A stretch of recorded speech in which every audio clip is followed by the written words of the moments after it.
Okay. Hello, beautiful ones. So, if you've ever wondered what the difference between joy and happiness is, and why that distinction even matters, and what it might have to do with you living your life here and now on planet Earth, um, then I have a beautiful surprise. I'm interviewing Halina Goldstein, and that's what we're going to be talking about.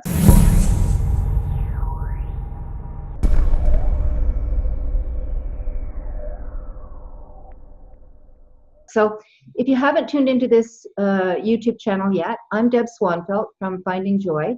And on this particular channel, what we're really looking at is the shift in human consciousness from moving from states of consciousness that have to do with fear, divisiveness, separation consciousness, into states of multiple viewing points that are connected to multiple dimensional realities. So my background, if you're not aware of this, is that I've been a long-time therapist studying the impact of trauma and stress on human consciousness, including the neurological components of that, and am now shifting to looking at the impact of joy on human consciousness. So it's a juicy ride.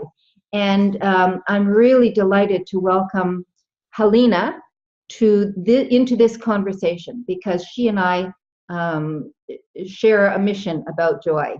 So Halina, I don't know you all that well at this point, but I'm aware that we're both on a similar mission about finding joy and learning to express the joy that we are. You know, one of the things that Abraham Hicks has said is we are joy looking for a way to manifest. But joy goes beyond sort of a polarized idea about feeling joyful, feeling unjoyful, and is really looking at who we are when we come into this human lifetime to experience what we're here to experience. So I'm really interested in your ideas about this, because I know you have a lot of ideas about this. So how do you define joy, and what do you see the differences being between joy and happiness? So, you know, wherever in that part of the conversation you would like to jump in, I know that we're all going to be really intrigued by your responses. Thank you so much, Deb. It's lovely to meet you. It's lovely to meet someone on a similar mission, and yet we all have our own unique expression. And I'm really excited about this conversation, especially because we don't know each other yet. So we'll see what we will explore. You know, when you ask the question, how do you define joy? My immediate response within was, how does joy define me? Because as you say, I too feel and know that joy is who we are at our core. I often think about joy as, how shall I say it? I often think about light, actually, because light is this concept that various spiritual expressions and traditional religions and non-traditional, we all have that in common. We instinctively somehow know that light is what we are. Light is our essence. And I have this picture of light like a bundle of energies, or a DNA string of some kind, that has some foundational energies within itself. And one of them is joy, and then there's love, peace, creative power, wisdom. So fundamental aspects of our very being. So this is indeed our true nature. And then and I don't know if that is true for everyone, but I expect that for most people, just as we are born into that field of pure joy. I have a remembrance of that experience when I was a little baby, like before language, before concepts, before separation, before living life on earth, you could say. And then all these things happen. We learn that things have names. We learn that each others have names. We learn to accept the illusion of separation and the idea that you are you and I am me and we are different and there is a conflict, etc., etc., etc. And there are layers upon layers upon layers of that learning that and I'm sure you having worked with the brain and the impact of stress and trauma know much more about it than I do. And but the effect of it is, as we know, that we are left with relatively small connection or weak connection to joy. Yes. Or almost an experience that we don't know ourselves this way. I love what you're saying, Halina, because one of the things it triggers in me is I think what you're raising about the importance of language in this process, in this human experience, right? That before we have language, we are joy. And, it's so easy to see that when you're looking in a baby's eyes. When I look in a baby's eyes, I see stars and universes of light that are in there. It's like that's just who they are. Who they are is who they are. And then, through this process of acquiring language, developmentally around the age of 2 is when we all begin to, people in the parenting world talk about this as the terrible twos, but really that's the stage where we first begin to recognize that we're separate from, up until that time, babies really just feel like they're a part of who we are. We're part of their joy and they're part of our joy. From their viewing point, we're undifferentiated from our lives, from everything that's happening all around us. But around the age of 2, which is around the time when, we're acquiring language and have enough of it to be able to distinguish between, blanket, me, there's this sense of inner reality and this sense of outer reality. And then we live in that field for, usually the rest of our lives. And so some of this is really what I hear and what you're saying. It's like, how do we get back into understanding that essence of who we are on the inside, which is joy, which is love. And feeling it. Understanding doesn't matter so much, but feeling it. Yeah. It's about finding what's already there. So when I say finding joy, I mean, it's not like finding something that's out there. It's not like somebody else is going to have the answer for us. It's not like somebody else is going to be able to say, this is what you need to do. This is how you're going to find it. I mean, it's already inside us, right? So it's like, how do we reconnect to that? So do you have some ideas about that, Halina? Yeah, that's a great point, because that is, you could say, the essential question. So the way I see it, I'd say that there are like three fundamental, there are plenty of ways, but there are like three different categories, the way I see it right now. And how we do it will depend on who we are, where we are on our personal and spiritual journey, etc., etc. But just to mention the three categories. So the first very simple one is kind of a way that accepts and respects that we have lived our lives. And because we have lived our lives, we have this illusion that there are certain external things that bring us joy. And it is a place to start, even if it's not the ultimate answer. So for example, we can start finding out, what is it that seems to bring me joy? What really happens? The real question will be, what is it that triggers the joy within me? And then really make it a point in our lives to cultivate those things that do. So one typical example, like at some point I've asked a question on Facebook, and like I think 80% of those I ask, when I ask them what brings you joy, they say being with children. And naturally, that is because children have this natural connection with joy until they lose it more and more. So what happens is, when we are with children, people don't even know why, they just notice. We all notice when we are with children, we reconnect with our joy. And there are, there's a whole variety of things, but the most common is being with children, spending time in nature, dancing, moving our bodies, because that again reconnects us with this instinctual part of us. And each of us has like a range of things that bring us joy. So that's what like one category, to cultivate the things that trigger joy in you. The other category is to take the deeper route, you could say, and that is really recognize that we really are joy. And the only reason why we don't feel it and are not in touch with it is because there are things that block our access to it. Totally. And so the inner work, again, it's not, as you said, it's not finding joy because it's there already, but it's removing whatever may stand in the way of joy. And again, in our beautiful world today, there is like endless possibilities for how we can work with energy, work with, with our bodies and minds and emotions, and tons of different spiritual expressions, personal growth expressions, therapeutic methods that can help us remove blocks for joy to flow. And the third like category is to have a hardcore joy practice, you could say. So there are certain things that you can do. So for example, there is a specific breathing exercise that I use as a joy practice, which is super simple. And we can perhaps link to it if that's of interest of your audience. And we can, it's very simple. You can do it every morning at any time of the day when you feel I want to reconnect with my joy.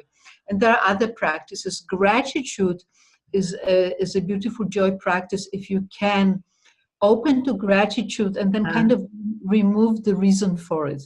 What I mean by that is gratitude. There's something in the frequency of gratitude that is very close to joy and to wonder, really.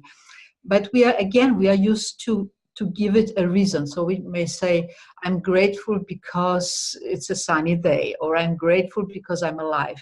But if we, and that's beautiful because that opens us to this feeling of gratitude and joy and wonder. But if we can then learn to remove the reason. So not I'm grateful because, but just I'm grateful.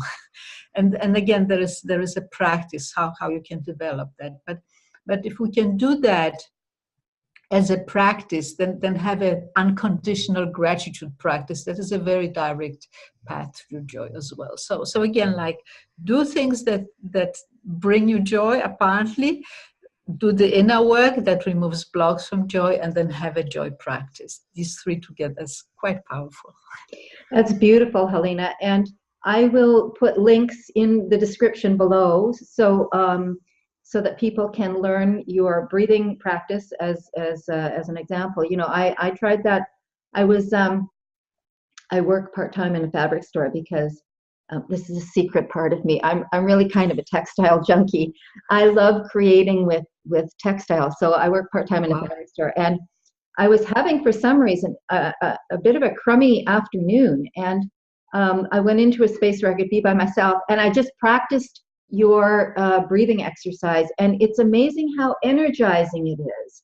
How much it really helps shift our energy from feeling at the effect of something that feels like it makes us smaller as human beings into a more expanded state of remembering really who we are, which is so deeply connected to joy.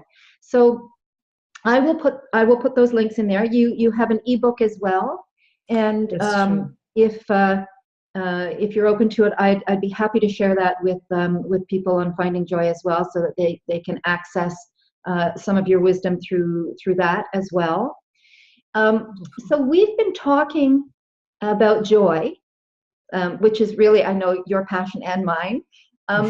But can we talk just a little bit about, now that we have an understanding about what joy is, that it's not something out there. And in my life, when I really started to feel joy in my life, it was after years of doing meditation, PM meditation, and lots of other spiritual work and inner work, as you say, around clearing some of what stands in the way. And I think for me, one way of describing this in more sort of psychological terms is really inner child work. The Yeah. inner child inside us intimately understands that we are joy and expresses that out in the world. When that part of us has been wounded and has experienced blocks to feeling, oh, it's not safe to feel that way, or I'm not supposed to feel that way, or that's too wild for the big people in my life. I have to control that. I have to contain that. I have to restrain that. I have to do this. I have to be this way. Then I think those are some of the honestly, in my viewing point, really the beautiful opportunities for us to experience more than the joy that we are, because we understand intimately, our souls really understand what joy is, because that's who we are. And we come into this lifetime here on earth to experience duality, to experience different than that, to experience what separation feels like, even when that's painful, even when it's upsetting, even when it makes us angry. We have all these states of consciousness that don't feel very good to us.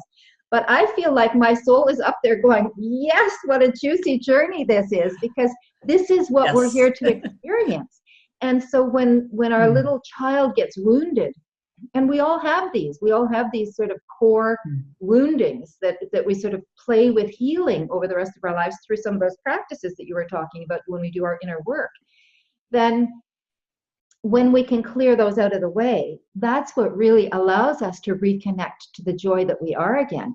But I think, one of the biggest challenges for us is we're afraid to connect with our joy, because we have to go through this dark shadowlands, if you will, in order to find the joy that we are, that's waiting inside us. It's like, I really feel like joy is inside all of us, waiting to be found again, waiting for us to reconnect, reaching out to us with open arms, saying, here I am, right? Yeah. But we have to be willing to do that journey that you're talking about, around finding practices that work for us, not for other people, but for us.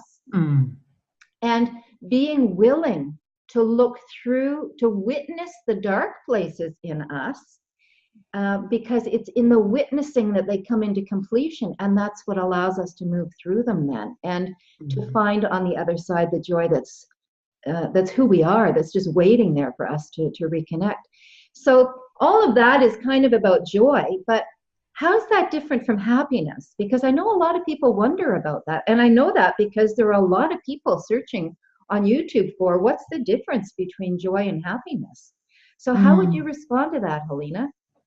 That's a great question, and in my experience, actually, some of it is about languaging, in the sense that I have. That's a little while ago when sometimes I ask those questions, and I ask people, what do you think the difference is between joy and happiness?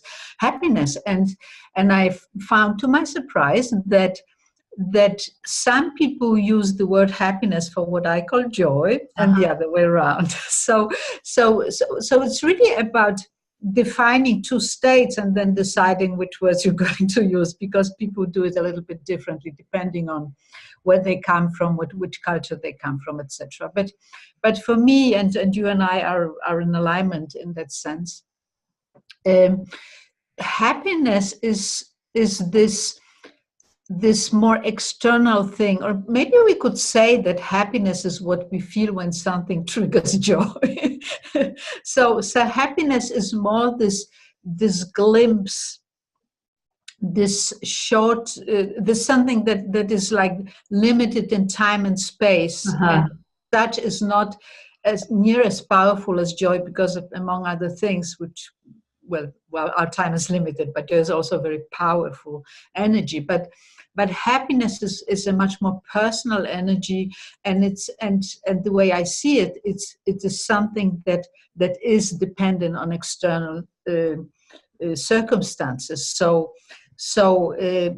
you could say, I'm happy because you love me. I'm happy because the sun is shining, I'm happy because I have a promotion, etc. So these are more, like our mood like raises in when something external triggers us. And then you could argue again that when it raises, it's because joy kicks in, really. But we call it happiness because, or I do, because it's more of an external experience, and it's temporary. Whereas joy is this everlasting energy that is bigger than we are.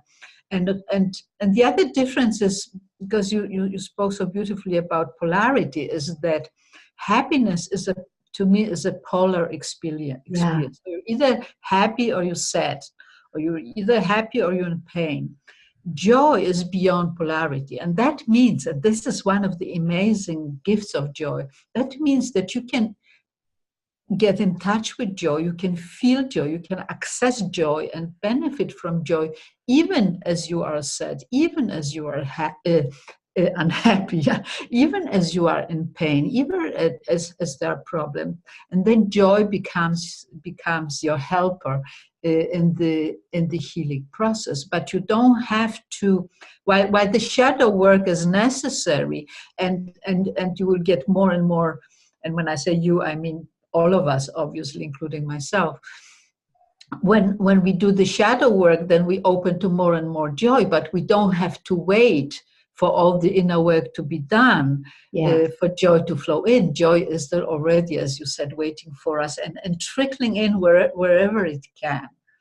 Yeah, finding the little cracks. I think Leonard Cohen said, there's a crack in everything. It's how the light gets through.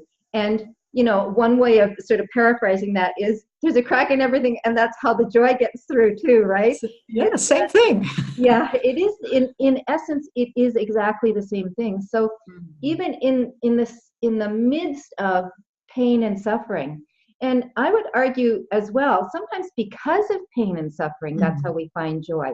Because when I look back on over 35 years of working with, statistically speaking, the top 3% of stressed out and traumatized people, which means, when I say the top 3%, I mean people who struggled with enormous, multiple facets of trauma that powerfully impacted their lives. And I worked with children, primarily children and their families. So I had this opportunity to work with little people who were not feeling their joy anymore, whose lives felt like they had been totally derailed by something so massive that it was too big to process. And we call that trauma. So one of the things I learned, though, in all those years working with so many beautiful souls on the planet who I felt really humbled to work with, because they were allowing me into the most painful parts of their lives and to express those to me, to share those aloud with me. I always felt was a really humbling experience. And, sometimes it's out of the greatest need that the greatest light emerges. Absolutely. Right? So I feel like sometimes my experience has been both in my own life, because I've also experienced, as I know you have as well, from the bit that I know about you, nobody gets to live a life that doesn't have stress in it. Sooner or later, we all are here to experience feeling separated from others, but also feeling separated from ourselves, feeling separated from the joy that we are. And that happens through stress and traumatic events. So, I feel like part of the gift in the Shadowlands is really that it brings us sometimes, it gifts us with the motivation to push through, when you're really desperate to find some sort of peace in your heart. That's a powerful crack in your world that really allows joy to come through and to say, yes, remember me. But it does take perseverance, and it does take tremendous courage. I mean, it's not easy when we've experienced trauma. So I would say one of the most one of the biggest challenges. But again, the flip side of that is one of the biggest gifts of doing our shadow work is that it reconnects us to the joy that we are, that is waiting there, wanting us to, trying to look for those little cracks to sort of wiggle into. Yeah. And as you say, I really feel as well that that's very different than joy or than happiness, because happiness in my life has come through, when I got married, I was extremely happy. It was a blissful day for me. And when I got divorced, not so much, but the love was still there, even though I had a really traumatic separation, and not so much by the time we were divorced, but the separation period was highly traumatic for me and for everybody involved in that situation. But it didn't stop me loving, the person that I had been with. So there was still this sense of joy sort of inherently woven into my experiences with even a very painful time in my life. So this is where I think, your three pillars almost of how we can reconnect with our lives is so important, because when we have these practices, in spite of the difficulties that we have, because of the difficulties that we face as the human part of us, this is what helps us move through the shadowlands, is these daily practices. So I'm really looking forward to sharing those resources that you have. And I would say, just sort of finishing that piece up, because I really want to talk to you about the Joy Keepers Network as well. As I've stepped more and more into welcoming the joy that I am in my life, I find it's not like happiness connected to something external. It's not like I've gotten a promotion at work, or I've had a beautiful surprise in my life. It's not connected to what happens out there. Sometimes I can just be walking up the stairs and this rush, this flow of joy just fills me up. Sometimes I can be brushing my teeth. I mean, it makes absolutely no sense at all if I'm thinking about it as being connected to doing something. But it has nothing to do with doing. It has to do with being, right? It's just who I am. So let's talk about the Joy Keepers Network, if that's okay, if we move into that now. Like, I don't know if you have other reflections that you want to share, but I would really love to hear about the Joy Keepers Network, and I would love people to know about this. Well, thank you. Well, this is a big topic, so I'm sure, we and others could continue and will continue, looking at it and exploring it for a long time. But yeah, I would love to share about the Joy Keepers Network, because that I mentioned before that joy is also a very powerful energy. And that's really where the Joy Keepers Network comes into play. The Joy Keepers Network is, as you could say, a seed, a beginning of a very big vision. And the big vision is of a global network of spiritual leaders, meditators, practitioners, coaches, healers, and just people that are connected with joy, who are connected with each other and support each other in really being strong in that field of joy and really being open there, but also support each other in bringing joy wherever they are. And that means bringing joy to their presence, because one of the amazing powers of joy is that when we are in joy, in the feeling of joy, the one that we cannot explain, that we just are, people resonate with it, they feel it, and they start resonating with joy. So every time we can be in joy in whatever context we are, whatever work we're doing, wherever we are, whether it's a grocery store or with friends or on a bus, if we can stay in that field of joy, we're spreading a little vibration of joy around us, and that affects our other people.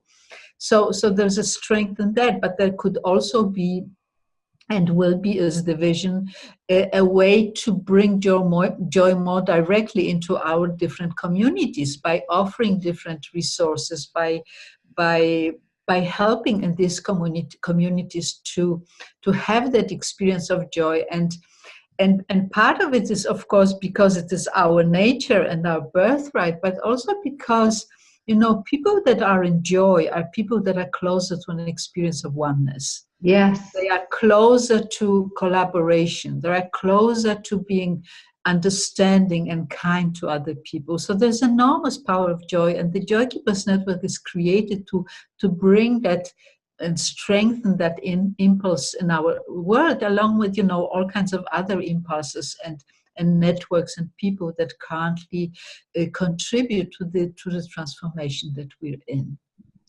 So I love that you're raising the power of the collective, because of course, this channel is really about our multidimensional selves, which really has to do with stepping out of the field of duality consciousness, that we're all sort of living in as this is reality on planet Earth, and really back into our interconnectedness, which is where the joy that we are lives, right? So you also mentioned just how powerful the resonance, the impact, the flow, the vibration of joy is. I really feel like we all recognize it. It's like a homing beacon, almost, that when we feel it in another person, we feel like drawn magnetically towards that, because the part of us that's joy, that is joy, is awakening and really recognizing, yes, this is me. This is that's that phrase namaste. I am you in another form, sort of thing. Really recognizes that. You had, in another interview that I was listening to with you, Halina, you talked about the power of joy and the power of a smile, and a joyful, like, not a smile that, we can paste on a smile and it can mean not so much energetically, but when our joy is smiling out of us, how powerful that is. So I wonder if you would share that with people here, just how powerful that story was to the woman, to the man in the story, to the woman in the story, to you hearing that, and certainly to me listening to that, because I think, we need to remember it's such a simple thing to smile from the place of joy inside us, but how it can transform our lives and our world. Oh, absolutely. Well, I've shared several of them. Is that the story about the woman that was a cashier? And yes, yeah, that's a quite recent story I heard on Danish television. It's amazing. So there's this woman, her name is Louise, and she works in a supermarket in Copenhagen area, I believe, and she loves her work, which is something that few people think of being a cashier in a supermarket as something attractive or a great career. But she actually loves her work because that, in her experience, is an opportunity to meet other people, and she loves people. And because she loves people, she smiles to them. And she would probably never call herself a joy keeper, but to me, she is a joy keeper. She is in that direct connection with this loving, joyful energy, and she smiles to everyone that passes by. And a way to see how powerful it is that people really are noticing that it's not just another smile in another line, and then at another supermarket. People really notice it, and they want to pass her line and not someone else's. And she's had several experiences, with people that she connected personally because of that, simply because they reacted to that smile and to that energy of joy. But one very remarkable one was, there was an elderly man who was one of the people that would come, and he came actually every day and stood in the line, and sometimes he would buy something, and sometimes he wouldn't. He just wanted, to meet her and exchange that smile. And that went on for I don't know how long time, but the day came where he wasn't there, and she was wondering. And he also didn't show up the next day and the next day. But then she didn't know who he was. She was just, thought, well, maybe he, moved or something. But then when there was a young man in the line, and that young man stopped and said, you know, my father used to come here every day, and he shared, you know, how beautiful it was to with, you know, meeting you. And he said, oh yeah, I know exactly who you mean. So the young man told her that his father actually passed away.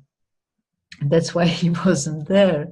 But the special thing was that before he passed away, he did say to his family that how much it meant to him that this young woman would smile to him every day. It meant so much to him that he wanted her to be one of the few people that carry his casket to the grave. Wow. And I mean, how many people would we trust our dead body, so to speak? It meant everything to him. So that is the power of a smile too. I get shivers when I hear you talking about this story, Halina, and I think it's because of the power that we all have inside us to really change the face, the energy of what's happening in our own lives and in other people's as well, and to really heal. You know, to be part of healing some of the bigger challenges that are on the planet. I mean, you know, part of my passion is really about global warming and climate change. And it's not just the scientists who have the answer to this, right? I mean, these kinds of changes that you're talking about, you know, the power of a genuine smile to touch another person's life to the extent that they're wanting to invite that person into the intimacy of their leaving the planet. You know, wow, that to me is a really powerful story about just how not just how powerful joy is, but how powerful we are when we are in the joy that we are, right? I mean, we may think about ourselves in the moments, and we all have them. Of course we all have them, you know, where we're feeling buffeted about by life and feeling like we're small and helpless and hopeless and, you know, maybe sad and depressed and anxious and worried, you know, these doubtful about ourselves, you know, can I even take a step forward? You know, I was reading on Facebook, there's a beautiful post that Lady Gaga did a video about the depression that she was struggling with and learning to say no, how excuse me, how important that was for her, learning to say no to the parts of her that weren't about joy. So, you know, there's some practices that she'd been engaging in, just saying yes to because she felt like that's what she was supposed to do. And when she began to say no and began to feel like, yes, now I'm in my integrity, now I'm in my joy, now I'm in my bliss, now I'm in who I am. And I remember her saying, you know, she could look herself in the eyes then and say, you know, you are the person I am willing to go to bed with every night, right? You know, because so again, small changes, you might say, you know, learning to say no is also like learning to say yes, to loving yourself enough to open to joy as well. And I remember one of the comments was from a person who was really struggling, not with saying no, because she said, I say no all the time. Her struggle was learning to say yes. Yeah. And in that, it was the struggle of learning to say yes to herself, right? And that whole piece about, you know, how do we get to self-love if not through those shadowlands? You know, we have to be willing to sort of traverse those shadowlands in order to find the love that we are as well. Yeah. Oh, this is so big. There's this whole, you know, the further I go, the less I know what the difference is between love and joy. It's so, to me, it all melts together. And also in my experience, it was definitely opening to self-love that enabled me to get back into a state of joy. But I also wanted to, you said something about, you know, climate changes.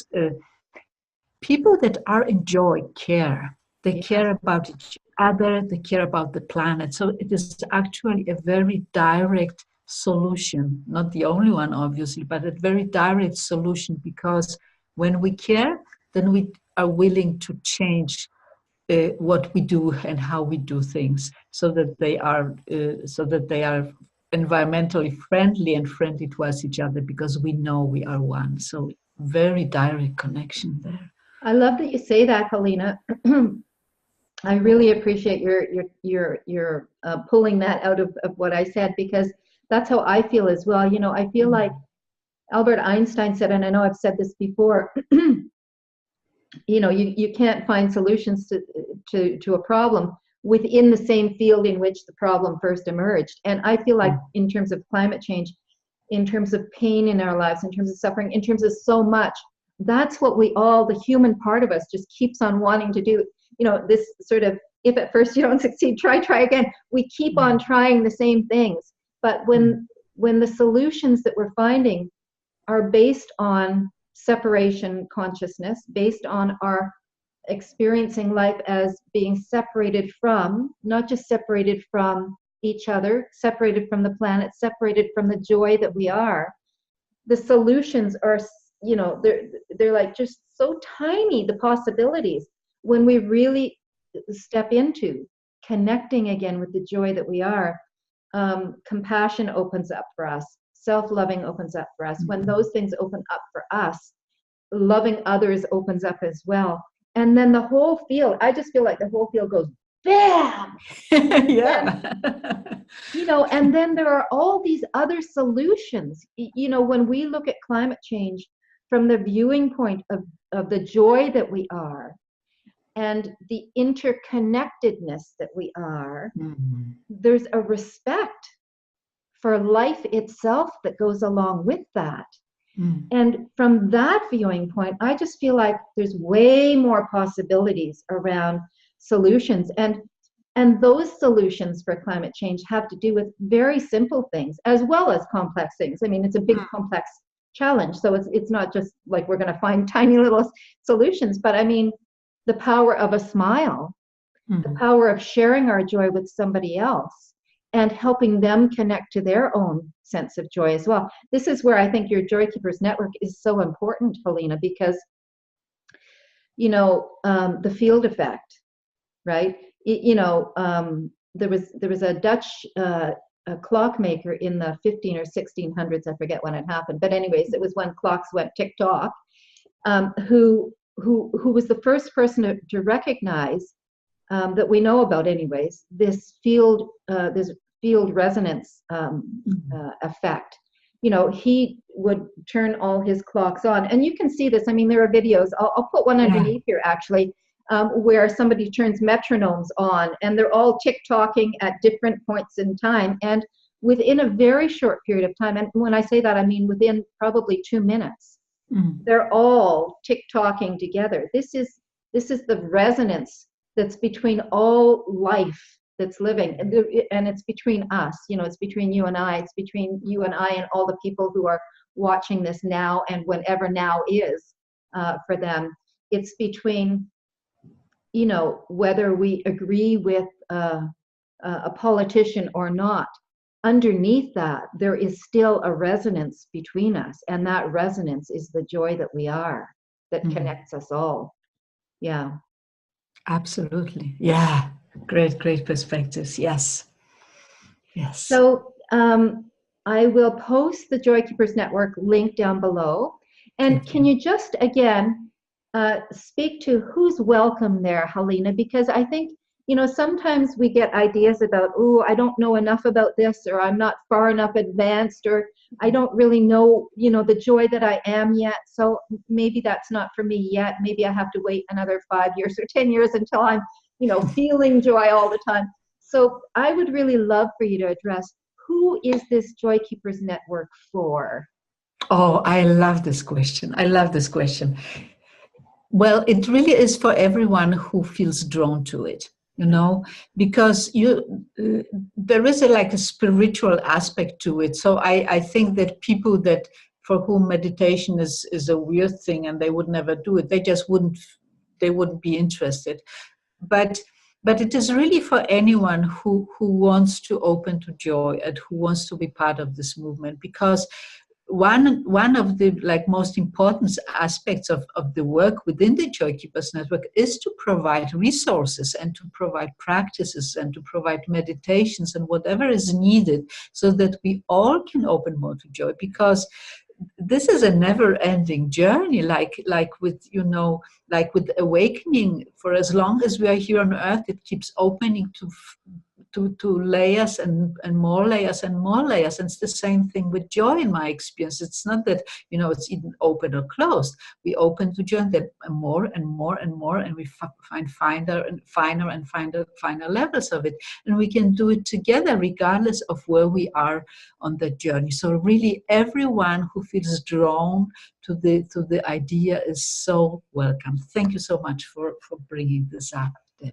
Oh, it's my pleasure and my honor, Halina, because I kind of felt like that was going to be your answer. And honestly, when we come together in small groups or large groups where we share a similar intent, Lynn McTaggart has done a lot of work on the intention experiment, and when our intention is to experience the joy that we are, and we come together in a group like the Joy Keepers Network, there's almost something magical that happens, in that field of resonance, because within that bigger field of resonance that we're all a part of, it's much easier. It has been my experience, right? Than if I'm sort of struggling along on my own, going, I don't know how to do this, I don't know how to do this, what else can I do? It's not about doing anything. It's really just about saying yes to life, saying yes to the joy that we are, finding other people who resonate in that field, like in the Joy Keepers Network, and synchronistically finding exactly what we need, synchronistically offering to others exactly what we need, so that there's this beautiful sharing that happens. Yeah, it's beautiful, Halina. Absolutely. Yes. Thank you so much for starting that, and I'll put a link down below. This has been such a juicy conversation with you. I feel like there may be more coming in the future, so I would love to have more conversations with you about joy, just because it's just a beautiful, juicy connection that we have, the passion that we both have. Meanwhile, I will share the links down below for everybody to take advantage of as you feel called to do that. If you have enjoyed this conversation with Halina and me, please do feel, again, this is not meant to be just a conversation between Halina and Deb. This is really a community here, and I would love to hear your feedback. So, question of the day, what touched your heart the most in this conversation that Halina and I have shared? What really touched you? Please share in the comments down below. And if you've enjoyed this conversation and would like more, please remember to like this page and to hit the notification, the subscribe button for sure, if you want more of the same or more of similar. If you want to be part of this movement that Halina and I are both really feeling called to sort of, I think about us actually as I was walking down here, Halina, to begin this conversation with you. Ambassadors was the word that came to mind. I feel like we're ambassadors of joy. Absolutely. And so for those of you who are watching this and wanting to also be part of this movement of becoming ambassadors of joy, being the joy that we are, please do subscribe to the channel and hit that notification bell, because that will notify you of more content when I post new videos. And I'm really looking forward to connecting with you in the comments below. Halina, thank you again so much. So thank you from all my heart. I have to interrupt you because I have to say it, that it takes, as you said, it takes your beautiful impulses and wisdom and joy. It takes everyone who has listened to us. I'm so grateful for this opportunity to speak with you. Thank you, everyone who listens. There's so much that's possible for us. Thank you. Yeah, we're both in a moment of opening to joy, and Yes. opening to gratitude. It's very beautiful. So again, this is Halina Goldstein, and she has the Joy Keepers Network, and I will post the links to that below. She's got a beautiful ebook about joy, and so I will post. So she's a speaker. I did a crummy job in actually introducing you, Halina, at the It's beginning. okay. It's not about me. It's about joy. Well, but to some extent, people may want to connect with you. So, I'll put the links down there so that people can connect with you. Thank you. But you're a speaker, you're a healer, well, I don't know what you Yeah, call labels. in that regard. Yeah, yeah. We're all healers, but, and you're a writer as well. And you're the person who sort of began this Joy Keepers Network. So if people want to connect with you, then I will put those links down there as well. Thank you so much, darling, for sharing your time, your joyful energy. It's quite palpable, feeling this. I feel like this is another bubble of joy that sort of spreads out from the two of us joining together. Yes, absolutely. Onto the Thank planet you. where it's much needed. Thank you again, darling. Looking forward to more. Absolutely. Everybody else, bye for now. More is coming.